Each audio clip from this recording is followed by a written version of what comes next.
Hello, જય શ્રી કૃષ્ણ. મારી ચેનલમાં તમારું સ્વાગત છે. નવરાત્રિના ઉપવાસમાં આજે આપણે બનાવીશું ફરાળી લોટ અને બટાટાની રોટલી સુંદા સાથે. આજે આપણે બનાવીશું ફરાળી લોટની ફરાળી રોટલી. એક વાટકી ફરાળી લોટ લીધો છે.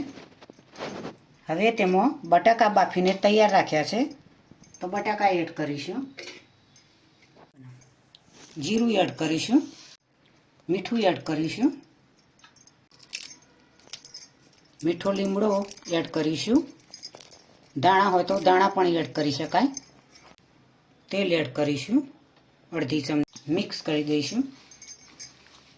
પાણીનો ઉપયોગ હાલ નથી કરવાનો, મિક્સ કર્યા પછી જરૂર પડે તો પાણી લેવાનું.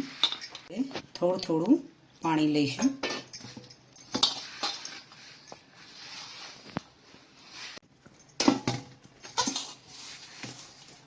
ઉપવાસમાં, નવરાત્રિના ઉપવાસમાં ફરાળી લોટની રોટલી બનાવીને સૂકી બટાકાની ભાજી સાથે તમે ખાઈ શકો.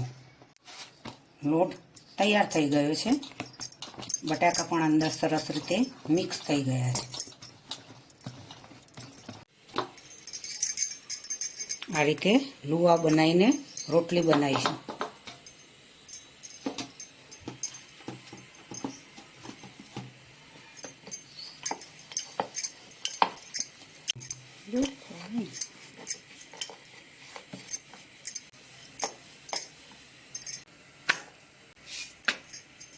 રોટલી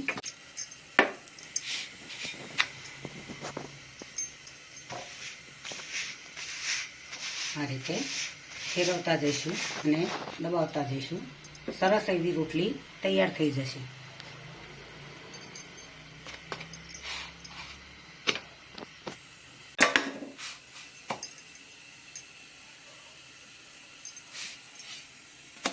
આજની રેસીપી મારી તૈયાર થઈ ગઈ છે. ફરાળી લોટ અને બટાટાની રોટલી બનાવી છે. ફરાળ તરીકે તમે નવરાત્રિના ઉપવાસમાં, કોઈ પણ ઉપવાસમાં ફરાળ તરીકે આ રીતે જોડે કેરીનો સૂંદો હોય એની જગ્યાએ કંઈ બટાકાની ભાજી પણ સૂકી બનાવીને ખાઈ શકો. ઉપવાસમાં આ રીતે તમે આરામથી નાસ્તો કરી શકો છો. ખૂબ જ સારી એવી મજા આવે. તમે જોઈ શકો છો કે રોટલી સરસ એવી મુલાયમ રોટલી બની છે. આજની રેસીપી મિત્રો મારી તમને ખૂબ જ ગમી હશે. મારી ચેનલને સબસ્ક્રાઈબ કરજો, મારા વિડીયોને લાઈક કરજો, શેર કરજો, બને તો કોમેન્ટ કરજો. ચલો બાય.